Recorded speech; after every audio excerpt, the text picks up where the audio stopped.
నల్గొండ జిల్లా మిర్యాలగూడ పట్టణంలో సిపిఎం ఆధ్వర్యంలో మేడే వేడుకలు ఘనంగా నిర్వహించారు. ఈ సందర్భంగా కార్మికులు స్థానిక హనుమాన్పేట ఫ్లైఓవర్ నుంచి రాజీవ్ చౌక్ వరకు భారీ ర్యాలీ నిర్వహించారు.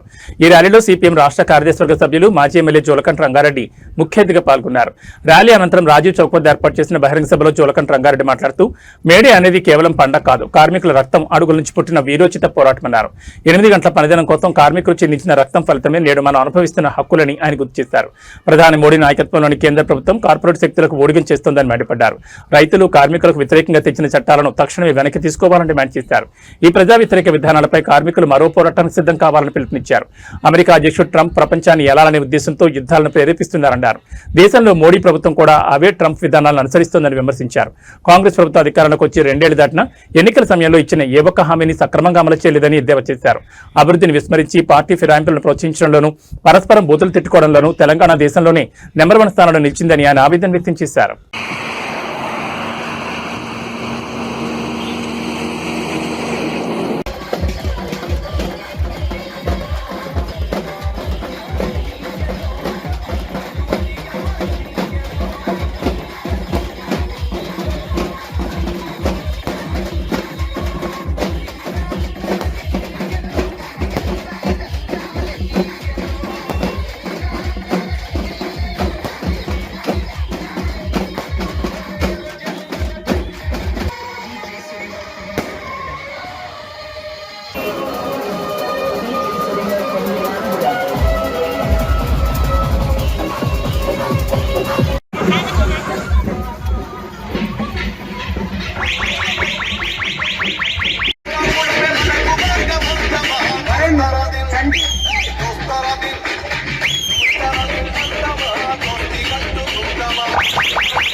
దీనికి కారణం ఏంటి?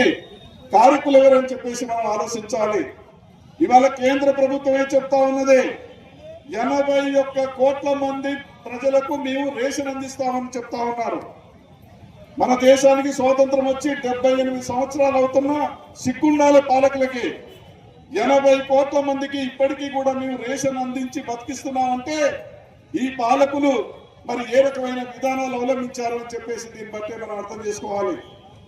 ఇవాళ రైతుకు వ్యతిరేకమైన చట్టాలు, కార్మిక వ్యతిరేకమైనటువంటి చట్టాలు ఇవాళ తీసుకురావడం అనేది జరుగుతూ ఉన్నది. ఇవాళ మోడీ గారంటే మా కోపం లేదు. కేంద్రంలో ఇవాళ అధికారంలో ఉన్నటువంటి మోడీ ప్రభుత్వం, బీజేపీ, ఆర్ఎస్ఎస్ వాళ్ళ నాయకత్వంలో 3వసారి అధికారంలోకి వచ్చి 12 సంవత్సరాలు అవుతా ఉన్నది. ఈ 12 సంవత్సరాల కాలం నుండి మోడీ ప్రభుత్వం అనుసరిస్తున్నటువంటి విధానాలు మనకు ఏ రకంగా ఉపయోగపడుతున్నాయని చెప్పి ప్రతి ఒక్కరు కూడా ఆలోచించాలి. 140 కోట్ల మంది ప్రజలందరూ కూడా ఆలోచించాలి. ఎందుకంటే 140 కోట్ల మంది ప్రజలు పన్నులు కడుతూ ఉన్నారు. ఆ పోరాటం ఫలితంగానే చివరికి మోడీ ఏందనంటే ఏడ్చుకుంటూ ఆ చట్టాలను వెనక్కి తీసుకోవడం అనేది జరిగింది. వెనక్కి తీసుకునేటప్పుడు ఏం మాట్లాడాడు? ఈ చట్టాలు మంచియే కానీ రైతులు అర్థం చేసుకుంటలేరని చెప్పేసి మాట్లాడడం అనేది జరిగింది. ఏం మంచి ఆ చట్టాలు? రైతులంతా వ్యవసాయ భూములన్నీ కార్పొరేట్ కంపెనీలకు అగ్రిమెంట్ చేయాలి. కార్పొరేట్ కంపెనీ వాళ్ళు చెప్పిన పద్ధతిలో పంటలు పండించాలి. వాళ్ళు అడిగిన ధరలకే కార్పొరేట్ కంపెనీలకు అమ్మాలి. కార్పొరేట్ కంపెనీల కింద జీతగాళ్ళగా కూలీలుగా పనిచేయాలి. ఇదా మోడీ ప్రభుత్వం అనుసరించేటువంటి పద్ధతి? అందుకనే మేము బానిసలుగా బతకలేము, మా భూములు వాళ్ళకు కుదవబెట్టలేము, వాళ్ళు చెప్పినట్టుగా వ్యవసాయం చేయలేము, మమ్మల్ని బిచ్చగాళ్ళు చేయొద్దు అని చెప్పేసి వేల మంది, లక్షల మంది మరి వీధుల్లోకి వచ్చి పోరాడటం వల్ల 3 నల్ల చట్టాలు తాత్కాలికంగా వెనక్కి తీసుకోవడం జరిగింది.